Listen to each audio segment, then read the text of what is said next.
জানেন আমাদের পূর্ব ঘোষিত যে কর্মসূচি ছিল যে আজকে আমাদের সাংগঠনিক কার্যক্রমের আনুষ্ঠানিকতা শুরু করার জন্য আমরা প্রথমে জাতীয় স্মৃতিসৌধে আমাদের স্বাধীনতা সংগ্রামের শহীদদের স্মরণে শ্রদ্ধাঞ্জলি দিয়েছি এবং তার পরবর্তীতে আজকে আমরা এখানে রায়ের বাজার কবরস্থানে আমাদের যেই জুলাই গণঅভ্যুত্থানের বীর শহীদেরা রয়েছেন আমরা তাদের প্রতি এখানে শ্রদ্ধা নিবেদন করেছি এবং তাদের আত্মার মাগফিরাত কামনা করেছি, দোয়া করেছি।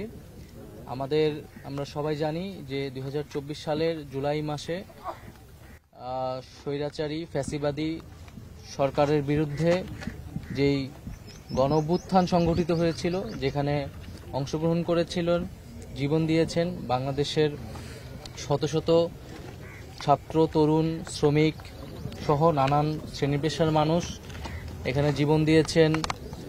পাবলিক ইউনিভার্সিটির শিক্ষার্থীরা সহ প্রাইভেট বিশ্ববিদ্যালয়ের শিক্ষার্থী, মাদ্রাসার শিক্ষার্থী এবং ছাত্রদের পাশাপাশি শ্রমিকরা, কৃষকরা, রিকশাওয়ালারা এই আন্দোলনে অংশগ্রহণ করেছেন, আত্মত্যাগ করেছেন। আমরা সেই সকলের জুলাই গণঅভ্যুত্থানে যারা অংশগ্রহণ করেছেন, আত্মত্যাগ করেছেন তাদের প্রতি গভীর শ্রদ্ধা নিবেদন করছি। আজকের এই দিনে আমরা তাদেরকে গভীরভাবে স্মরণ করছি এবং তাদের যে আত্মত্যাগ এবং যে আকাঙ্ক্ষা থেকে এই জুলাই গণঅভ্যুত্থানে আমরা সকলেই অংশগ্রহণ করেছিলাম, সেই আকাঙ্ক্ষাকে যাতে আমরা সঠিকভাবে ধারণ করতে পারি, সেই জায়গা থেকে আমরা আমাদের এনসিপি কার্যক্রম শুরু করছি। পাশাপাশি আমরা যারা এই জুলাই গণঅভ্যুত্থানে যারা আহত হয়েছেন তাদের আত্মত্যাগের প্রতিও আমরা স্যালুট জানাই এবং তারা যাতে দ্রুত সুস্থ হয়ে উঠেন সেই কামনা করি। এবং আমরা জুলাই গণঅভ্যুত্থানে সংগঠিত গণহত্যা, যেটা পুরো পৃথিবী এখন সাক্ষী, যে শেখ হাসিনা সরকারের যে ফ্যাসিবাদী দমন পীড়ন যে জুলাই মাসে ছাত্র জনতার উপর নেমে এসেছিল, আমরা অবিলম্বে দ্রুত সময়ের মধ্যে তার বিচার কার্যক্রম দেখতে চাই, দৃশ্যমান আমরা বিচার চাই। এবং এই বিচারের মধ্য দিয়ে আসলে যারা এই আন্দোলনে শহীদ হয়েছেন, আত্মত্যাগ করেছেন, অঙ্গহানি হয়েছেন, তাদের আসলে ন্যায় বিচার পাওয়া সম্ভব।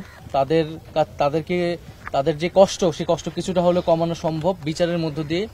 এবং এই বিচারের মধ্য দিয়েই আসলে আমাদের যে ফ্যাসিজম সংগঠিত হয়েছিল, স্বৈরতন্ত্র সংগঠিত হয়েছিল, সেটা যাতে পুনরায় আর কখনো না হইতে পারে এই বাংলাদেশে, শুধু বাংলাদেশে না পুরো পৃথিবীতেই কোনো স্বৈরাচারী, কোনো জালেম যাতে এই ধরনের কার্যক্রম করার আগে, গণহত্যা করার আগে একবার ভেবে নেয়। এরকম কঠোরতম বিচার হওয়া উচিত, এই বিচার নিদর্শন হিসেবে থাকা উচিত পুরো পৃথিবীর ইতিহাসে।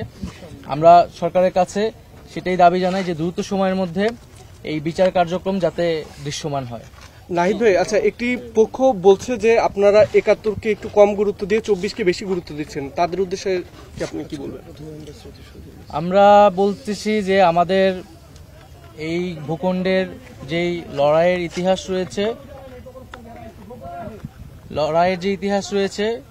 ৪৭ সাল থেকে ৭১ সাল এবং পরবর্তীতে ২৪ সাল, সেই সকল লড়াইকে আমরা শ্রদ্ধার সাথে স্মরণ করে আমরা আমাদের কার্যক্রম করছি। ধন্যবাদ। লাস্ট একটা প্রশ্ন, সেটা হচ্ছে আপনারা যখন গণপরিষদ নির্বাচনের কথা বলছেন, কালকে প্রধান উপদেষ্টা দেখলাম ইউরোপীয় কমিশনারকে জানান ডিসেম্বরের মধ্যেই হচ্ছে জাতীয় নির্বাচন। ডিসেম্বর খুব কাছাকাছি চলে আসছে, সেই জায়গায় জাতীয় নির্বাচনের আগে গণপরিষদ নির্বাচন সম্ভব কিনা, যদি জাতীয় নির্বাচন হয়ে যায় সেই ক্ষেত্রে আপনাদের অবস্থান কি হবে?